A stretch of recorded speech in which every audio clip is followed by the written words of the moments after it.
님들, 머니폭스야. 오늘 형이 작정하고 가져왔어. 주식 투자하면서 외로운 님들 많지?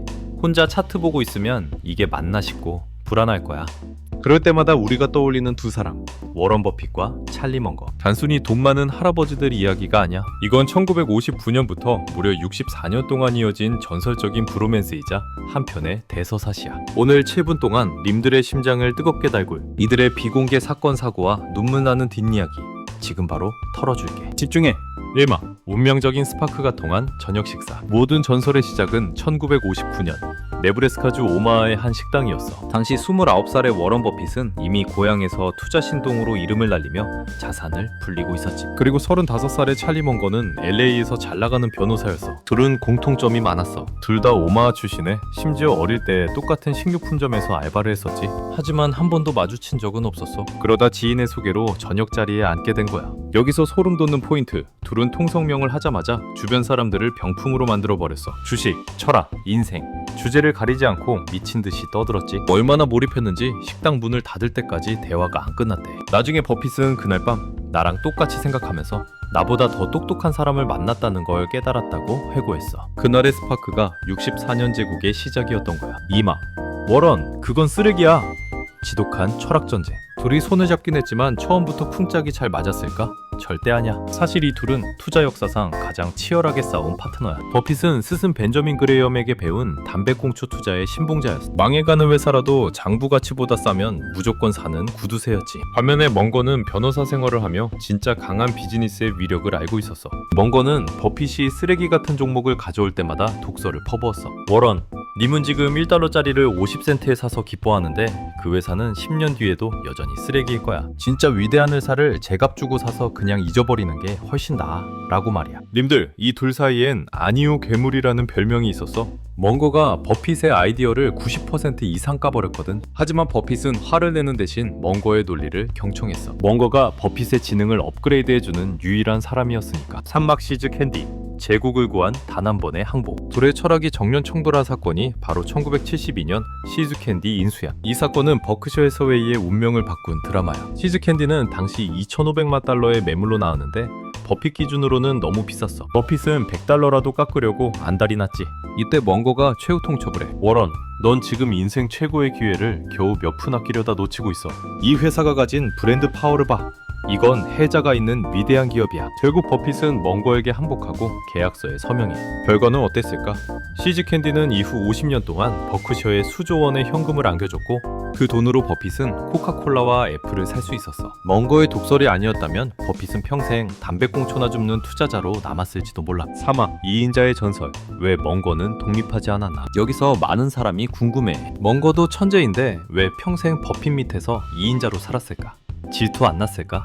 님들, 먼거는 사실 이미 전설적인 1인자였어. 버핏을 만나기 전에도 연평균 19%가 넘는 수익률을 기록하던 헤지펀드 매니저였지. 하지만 그는 버핏과 합치는 길을 선택했어. 이유는 단순해.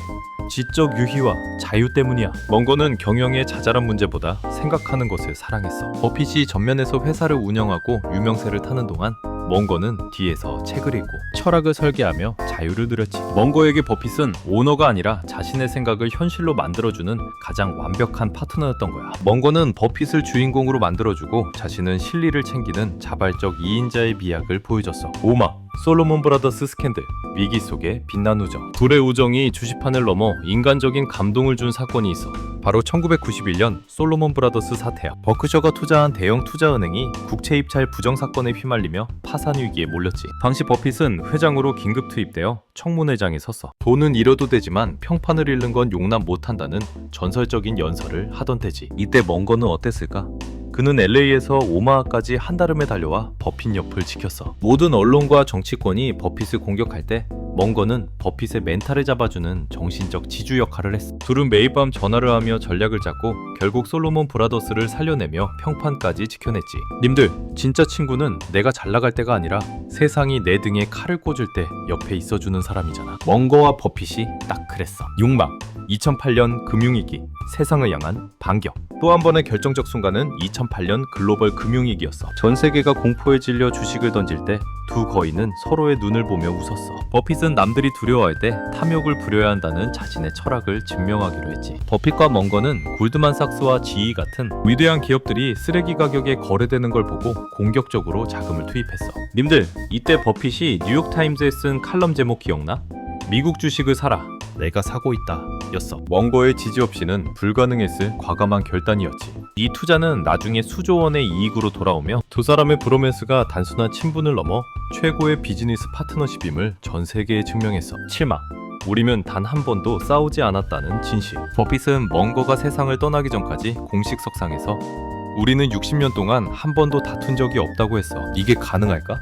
사실 이건 감정적으로 싸우지 않았다는 뜻이야. 둘은 지적으로는 매일같이 피 튀기게 싸웠어. 서로의 논리가 틀렸을 때는 가차없이 비판했지. 하지만 결론이 나면 뒤끝 없이 순복했어. 근데 이게 진짜 어른들의 브로맨스야. 나보다 똑똑한 친구의 조언을 기쁘게 받아들이는 태도, 그리고 내 친구가 실수하지 않게 기꺼이 악역을 자처하는 용기. 이 완벽한 밸런스가 64년 제국을 만든 동력이었어. 멍거는 버핏이 10년 이상 보유하지 않을 주식은 10분도 보지 않게 만드는 강력한 필터였던 셈이지. 하르마, 멍거의 마지막과 버핏의 눈물. 2023년 11월 28일 찰리 멍거는 100세 생일을 한 달 앞두고 조용히 세상을 떠났어. 버핏의 상실감은 이루 말할 수 없었지. 버핏은 공식 성명에서 버크셔 소웨이는 찰리의 설계가 없었다면 지금의 모습으로 존재할 수 없었을 것이라며 공을 전부 멍거에게 돌렸어. 64년 동안 매일같이 전화를 주고받던 파트너가 사라진 거야. 버핏은 멍거가 죽기 직전까지도 그와 대화하며 투자를 결정했다. 인생의 끝자락까지 내 생각을 공유하고 함께 웃을 수 있는 친구가 있다는 거, 그게 진짜 성공한 인생 아닐까? 오늘 이 두 거인의 64년 대서사시 어땠어?